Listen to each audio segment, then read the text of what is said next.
Kraft presents The Great Gildersleeve. Yeah.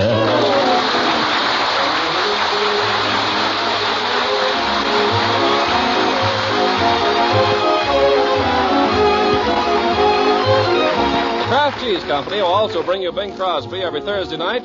Present each week at this time Harold Perry as The Great Gildersleeve, written by John Whedon and Sam Moore. Well, The Great Gildersleeve's vacation, like everyone else's, has come to an end, and our hero, full of new health and vigor, is about to take up once more the task of guarding, purifying, and distributing Summerfield's water supply. He's at breakfast now with Leroy and Marjorie, but as he crunches methodically on the sixth piece of toast, he looks and feels every cubic inch of him a water commissioner. More coffee, Unc? Well, since it's not rationed any longer, my dear, I suppose, as a patriotic duty, yes. My only regret is that I have but one cup to give for my country. That'll do, Leroy. The water commissioner's got to be on the alert in these war times, you know. Why? Well, water is one of the important sinews of war, young man. What kind of contribution could our citizens make to the war effort if there were no water to wash in? Yeah, wouldn't that be terrible? Leroy, I believe you enjoy being dirty. Do you consider that shirt clean enough to wear to school? Sure. Besides, it's the only one I've got. What about your face and hands? Are they clean? Oh, sure. Look at his ears. Who asked you? Never mind. Well, what did you have to butt in for? I didn't butt in. You did so. I did not. Quiet. I'll not have the breakfast table made a bedlam with this infernal bickering. Is that clear, Leroy? Yes, sir. I hope it is. Now, Marjorie, don't you try to sound so virtuous. You're just as much to blame as Leroy, if not more so. You're old enough to know a little better. Tea. Leroy, come here and let me inspect your ears. Oh, gee, Unc. Come here, young man. Oh, for corn's sake. They're perfectly clean, Unc. I washed them till they hurt. When? Day before yesterday. Let me see them. Oh, you don't have to take them apart. Just as soon as you finished your breakfast. You go upstairs and wash your ears properly, young man. Tea. Marjorie, your whole attitude has got to show a big improvement this year, or I'll be forced to take drastic steps. Gee, what kind of drastic steps? I don't know. Gosh. I've been thinking that possibly I should go and speak to your principal at school about you. Miss Goodwin? Huh? Well, I believe that's her name, unless it slipped my recollection. Oh, yes, Goodwin is the name, or something like that. Are you kidding? Leroy, I do not care for that expression. Oh, gosh, Unc, you went to call on her last week and came home holding hands with yourself. You go wash your ears, young man. Okay. And stick in your shirt tail. Okay. That darn kid. You'd think from the way he talks that he was associated with bad companions. But what companions I see are angels alongside of him. Excuse me, Mr. Gildersleeve. No more toast, thank you, Bertie. I've enjoyed a plentiful sufficiency. You sure have, Mr. Gildersleeve. There ain't another slice of bread in this here house. Oh, well, you can't run a waterworks on nothing but water. What is it you wanted, Bertie? I just found the morning paper under the hedge, and I noticed your name was in it. My name? Where? Where is it, Bertie? Right here. Oh, here it is. Welcome home, Commissioner Gildersleeve. Well, that's very friendly of Mr. Powers. I must renew my subscription to his paper. What else does it say, Marjorie? This morning, Throckmorton P. Gildersleeve will return to his desk as water commissioner, following what we trust has been a relaxing vacation. If it wouldn't be too much trouble, we hope he will shortly find time and energy to do something about the taste of Summerfield's water supply, which has deteriorated badly in the past few weeks. Why, let me see that newspaper. Wait a minute, there's more. The water now has reached the point where it has a definite taste of onions, a condition which in our father's generation was attributed to the presence of water moccasins. Water moccasins? Why, that's libel. And then it just says, how about some action, Commissioner? By George, he'll get some action, all right. Where's my hat, Bertie? On the hall tree, Mr. Gildersleeve. Thank you. Well, I'm off. What you gonna do, Mr. Gildersleeve? Go out to the reservoir and look for water moccasins? No, I'm going downtown and look for a rattlesnake named Powers. Uncle Mort, you're not going to hurt him. Well, no, but I'll write him a letter he'll never dare to print.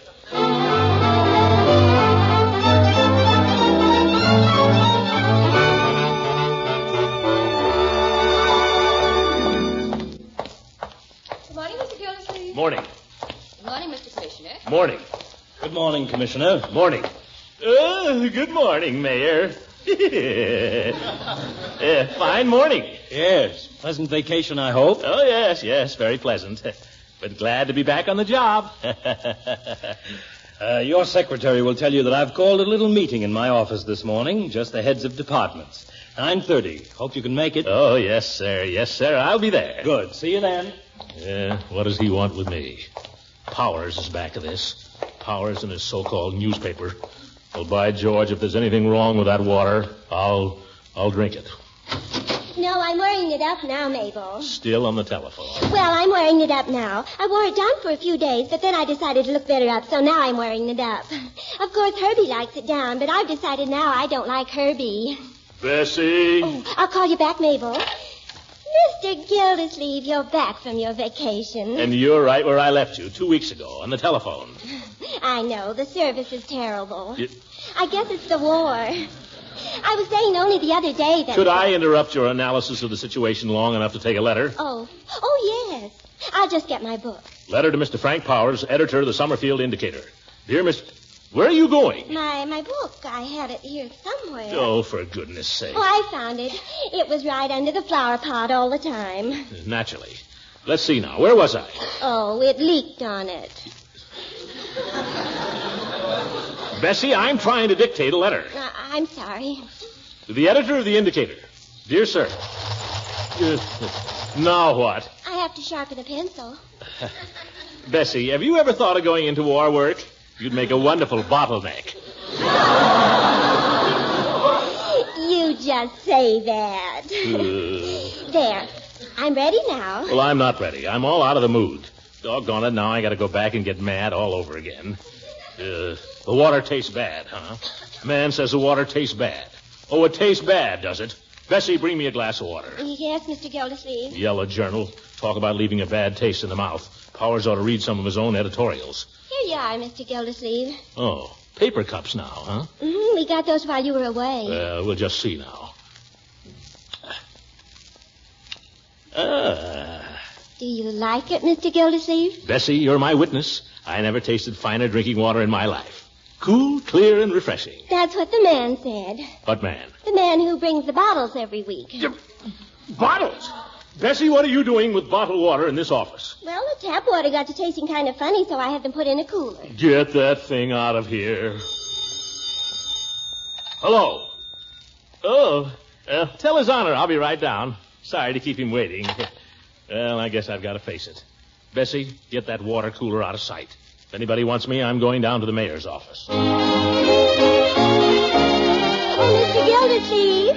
Yes, Bessie, what is it? I just remembered there was some message I was to give you when you came in. Let's see now. What was it? Bessie, I'm in a hurry. Oh, yes, the mayor called. He wants you to come down to his office. That Bessie, I'm going to have to let her go.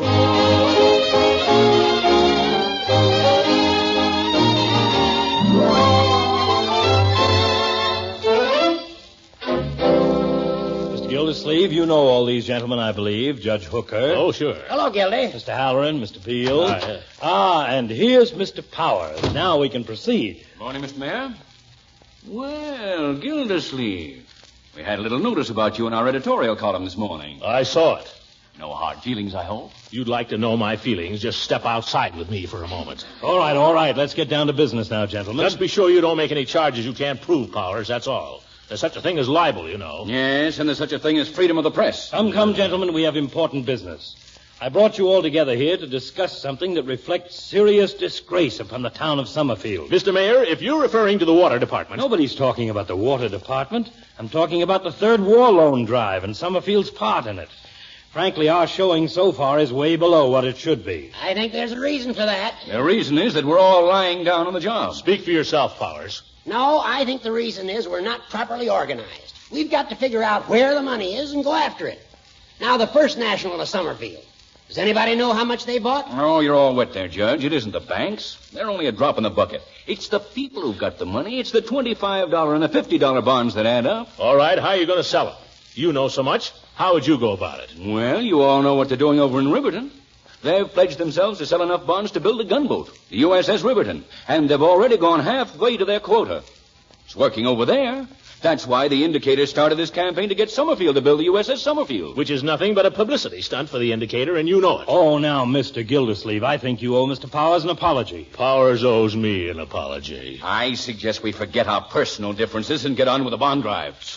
The way it's been going so far, the USS Summerfield is going to turn out to be a rowboat. Well, I refuse to believe that Summerfield is any less patriotic than Riverton. How about it, gentlemen? Are we going to take this lying down? No, by golly. No. Certainly not. That's what I say, Gildy. Then let's pitch in. I'm at your service, Mr. Mayor. That's the spirit I like to see in my commissioners, Gildersleeve. Now, I've appointed Powers here as chairman in charge of the whole drive. What? And I'm asking each of you to serve under him as sub-chairman. He'll assign the territories you're to cover and so forth. Anything you'd like to add, Mr. Powers? No, except to say that we're really going to try from now on to make this an all-out drive. We're asking all businesses as well as the schools to close at noon, beginning today. I've already sent out instructions to that effect. So that everybody can get out and sell bonds. And that means everybody. You hear that, gentlemen? Everybody. And tomorrow night there'll be a rally in which you'll all be expected to take part. Mr. Mayor. Mr. Gildersleeve? I think I may say that I'm as good an American as anybody here. Nobody questions that, Mr. Gildersleeve. I've always done my part, and I'll continue to do so. I'll go out in the street and sell bonds. But I must decline to serve on any committee or appear on any platform with the honorable chairman. Gildy. Until he withdraws certain false and malicious charges made about me this morning in the public prints. Good day, gentlemen.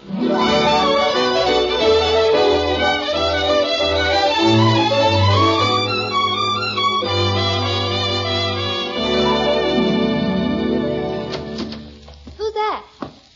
Who's that? Just me. Hello, Marjorie. Well, what are you doing home at this time of day, Unky? Office is closed. I have to go out and sell bonds door to door. Oh, you poor darling. On such a hot day, too. Well, it's got to be done, my dear. There's no use spoiling my lunch over it. No, of course not. There's some mail for you. That'll spoil my lunch for sure. Here you are. Bills and circulars. There's no time of the month to be sending out bills or circulars either. If I didn't... Oh, what's this? Well, yes.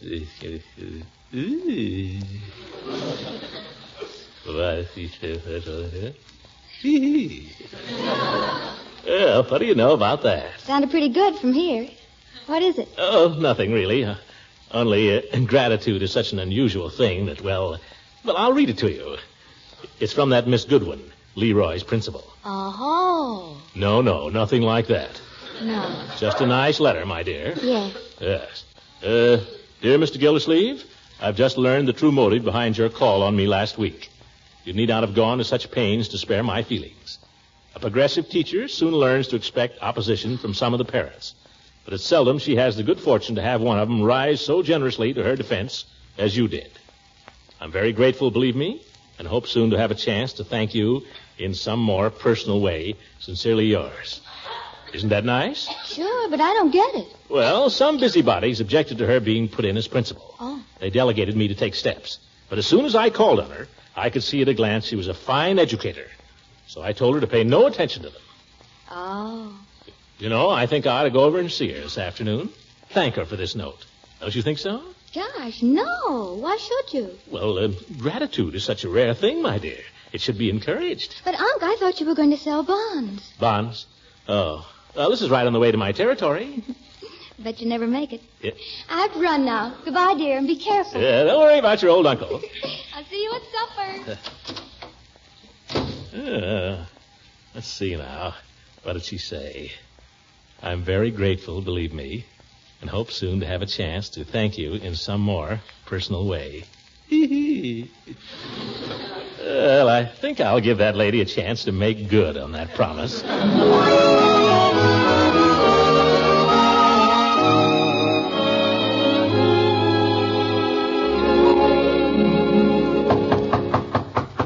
School's closed. She ought to be home.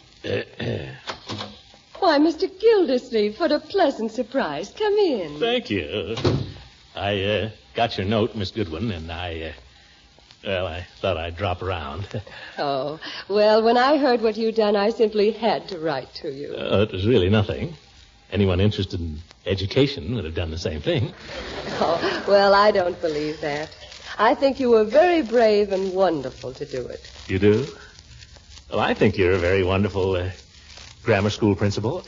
Oh, thank you. No, I mean that. I was going to come and see you anyway. I wanted to talk to you about my nephew. Yes, he's in your school. Oh, well, I'll be glad to help in any way I can. Come in and sit down, won't you? Well, I can't stay very long. No, not very long. I got to sell some bonds this afternoon. Well. That's all this, an art exhibition? Oh, no. No, those are posters the children at school have done for the bond drive. They're going to distribute them all over town this afternoon. Oh, very clever work. Oh, are you interested in painting? Am I? I've got every art volume ever put out by the Book of the Month Club. Oh, really? Well, then you'll appreciate this poster here. I think it's got some of the feeling of Grant Wood. Oh, yes, I can see what you mean. Remarkable chiaroscuro, too, for a child. Don't you think so? Oh, yes. Remarkable chiaroscuro, yes. Here's one that's quite futuristic. The child told me these were supposed to be airplanes. These? Yes. Very poor, in my opinion. No wing flaps. Oh, my. You certainly are refreshing, Mr. Gildersleeve. Refreshing? Mm-hmm. Most men are afraid of painting. They think of it as art with a capital A. They're afraid to have an opinion one way or another. That's not my way, Miss Goodwin. Why, if Rembrandt himself was to walk in here and ask me what I thought of his painting, I'd tell him straight from the shoulder. Rembrandt is wonderful, isn't he? Yeah, and that's what I tell him. Have you ever tried to paint, Mr. Gildersleeve? Paint? No, not really. I used to sketch a bit in my younger days. Well, why didn't you keep on with it? You might have become a great painter. No, I don't think so. I can never get the nose in the right place. But you know something? If I could paint, I'll bet you'd make a wonderful model. Oh, Mr. Gildersleeve, you don't mean that. Oh, yes, I do, Miss Goodwin. You've got the chiaroscuro. And you got plenty of it, too. Mr. Gildersleeve, I think we'd better talk about your nephew. Oh, he can wait. Someday when we have lots of time. Well, let's sit down, shall we, if we can find a place? Everything's awfully messy with all these posters. The sofa's all empty. Yes, well, you take that. I'll sit here in the little rocker. Oh, not very sociable. Oh, excuse me. Well, hello. Well, Unc, for Pete's sake. Leroy! Aha! I'm helping Miss Goodwin. So this is your nephew, Mr. Gildersleeve. He's one of our best little workers. He's a spy at heart. I'm not spying, Unc. I just came here to get some posters to take around to the stores. Didn't I, Miss Goodwin? Oh, trying to get in right with the principal, eh? Well, what are you doing? I'll see you later, young man. Goodbye, Miss Goodwin. Mr. Gildersleeve.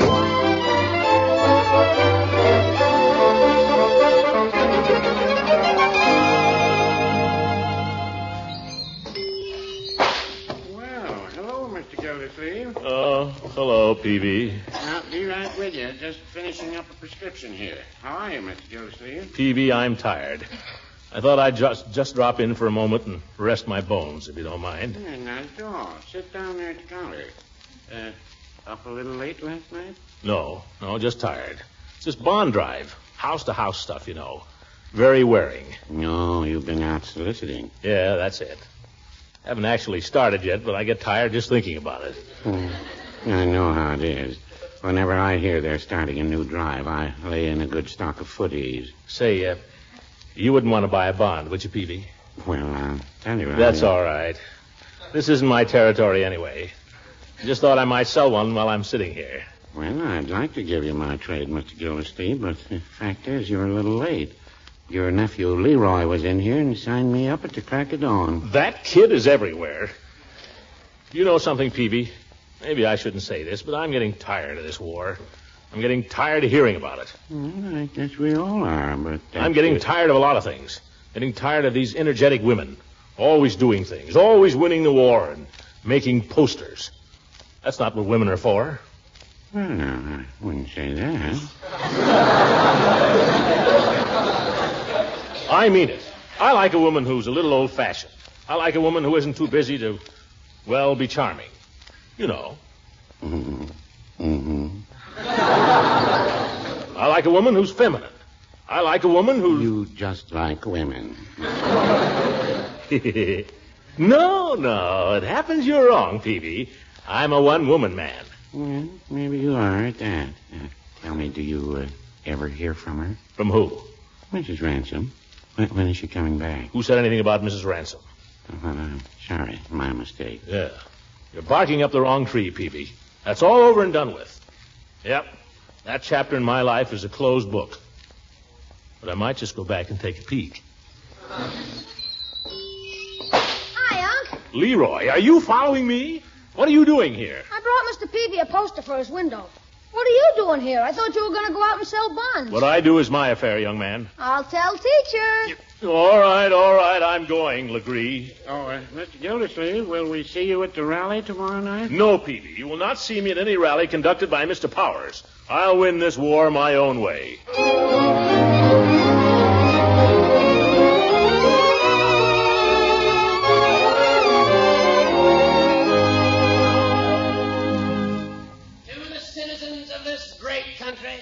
Of this great state and of this great municipality of Summerfield. Yes, I say to you, my friends, I say to you, civilization today is looking to us. Not to you, not to me, but to all of us. Are we going to fail it in this, its hour of need? What is the answer? You better wind it up, Judge. They're going to sleep on you out there. I'll tell you the answer. The answer is no. 1,000 times no. Not once, not twice, not 3 times, not 4 times, but 1,000 times no. You'll never wake him up that way, Judge. In the words of that great statesman and scholar, whose fame will live forever enshrined in the hearts of his fellow countrymen, but whose name at the moment escapes me. For Pete's sake. Huh? Will you give somebody else a chance? Well, as the horse thief remarked when they hung the fatal noose around his neck, I see my time is short. Before I close, I would just like to leave with you one thought. Buy war bonds. Buy all you can. Not 1 bond. Not 2 bonds. Not 3 bonds. Thank you, Judge Horace Hooker. Thank you. Thank you very much, Judge. I know we're all going to profit by what the judge has had to say here tonight. Say, Frank. What is it, Judge? Look who just came in. Gildersleeve. Well, what do you know? Why, the old sorehead. I thought he wasn't coming. Ladies and gentlemen, please. This wasn't exactly on the program, but I'd like to call on somebody now. Somebody you all know. Summerfield's popular water commissioner, Throckmorton P. Gildersleeve. Would you say a few words, Gildy, please? Yeah, come on, Gildy, come on. That's the way. Make way for him there, folks. Get over, make way for the commissioner, that's it. Help him up on the platform, somebody, please. Wait a minute. I'll give him a hand. A couple of you fellas down front there, get behind him and boost. Come on. Now, wait a minute, Gildy. We need a couple of more volunteers here. That's it. Thank you, sir. All together now. Heave! Steady! Oopsie daisy.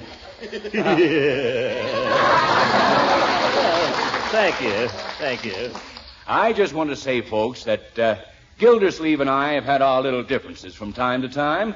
We had one this week when my paper cast doubt on the flavor of Summerfield's water supply, of which the commissioner is justly proud. We said it tasted bad. Since then, I've been informed that this is a temporary condition caused by natural phenomena beyond the control of any man. And the water is already, if possible, more delicious than ever. Will that be a sufficient retraction, Commissioner? Or do you want me to print it in the indicator? There's more people here than read the indicator. I'm satisfied. All right, then, Gildy. Go ahead. The floor is yours, and I hope it'll hold you. Well, folks, I don't know what I'm doing up here. I'm certainly not going to make a speech. I haven't got one written, and if I had, I'd tear it up. I just want to tell you about something that happened to me yesterday. And if it makes you feel the way it made me feel, we won't need any speeches, any of us. I suppose everybody here at this rally has been out canvassing this week. I got around to my district yesterday afternoon. A little late, but at least I got around to it. And I'll admit I was feeling pretty darn patriotic about it, too, giving my valuable time that way. I marched up to the first house, and I knocked on the door. Pretty soon it opened. It was a woman. I said, "How do you do?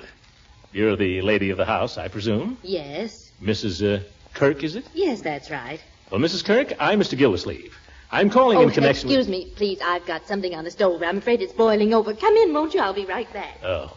So I stepped inside. She had a very small place there. Couldn't have been more than 3 or 4 rooms. There was a child playing on the floor in the living room. A little shaver about 2, I guess. I said to him, "Hello there. What's your name?" I had a little conversation with him. Nice little boy. Presently, the woman came back from the kitchen.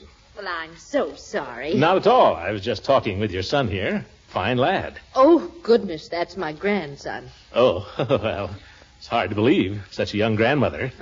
Mrs. Kirk, I'm here in connection with a war bond drive. Well, Mr. Gildersleeve... Yes, I know.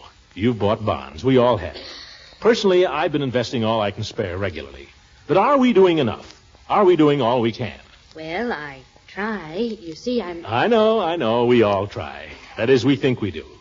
We put up with our little inconveniences, rationing and so on. We buy a bond now and then when the spirit moves us. But do we make any real sacrifices? Just ask yourself, Mrs. Kirk, do you ever think of the boys at the front and what they're going through? Yes, I do. I think of it day and night because my boy's one of them. Oh. I try to do what I can, but it's a little difficult. You see, my daughter-in-law lives with me now. She works, and I take care of Bobby while she's away all day. No, Bobby, dear, take that out of your mouth, darling. Of course, we have Robert's allotment every month, but that still isn't very much to go around. Mrs. Kirk, I'm sorry. I shouldn't have come barging in here like this, telling you what you ought to do. Oh, no, now, you mustn't feel that way. Excuse me. Bobby, darling, why don't you run outside and play? That's a good boy. Run along. Cute little fellow, isn't he? Perfect image of his father. I remember when he was just that age. Well, I guess I'll... No, please don't go. I want you to understand. We want to buy bonds. I'm glad when I can buy a bond because every time I do, I think, this is for Robert. And I think maybe it'll help to protect him and bring him back safe. It's just that, well, maybe we don't manage very well. Oh, I think you manage wonderfully. No, I never did have much of a head for figures, but you're a man. Perhaps if you didn't mind, you could look at our budget and show me how we could do more. Well, Mrs. Kirk, I'm no shining example myself when it comes to that. Well, maybe not, but you're a man, and men understand about those things. It'd only take a minute if you don't mind. Well, no, only, gosh, I'd hate to have anybody look at my budget. Well, we want to do all we can. Well, she brought out her budget and made me go over it. And when I saw how little she had to live on, I don't remember all the figures, but there was $35 for rent, $50 or so for groceries, the usual amounts for gas, light, and so on. Practically nothing for clothes and such. But every month, about 25% of her income was going into war bonds. I want to tell you, ladies and gentlemen, I was so darn ashamed of myself. I got out of there as fast as I could. I didn't try to sell any more bonds that day. I went home and really dug down myself.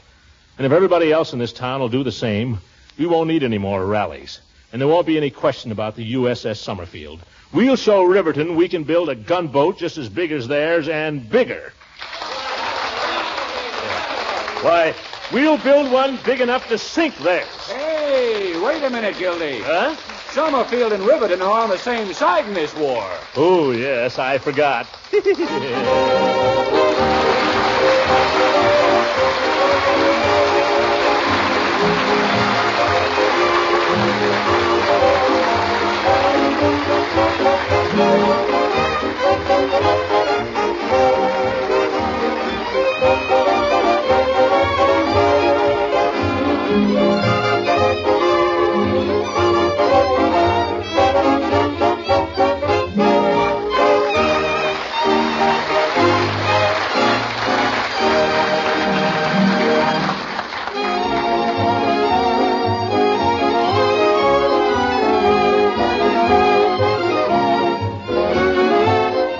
Gildersleeve program this week was contributed to the Treasury's third war loan drive by the Kraft Cheese Company. Music was under the direction of Claude Sweeten. This is Ken Carpenter inviting you to listen in again next week for the further adventures of the great Gildersleeve.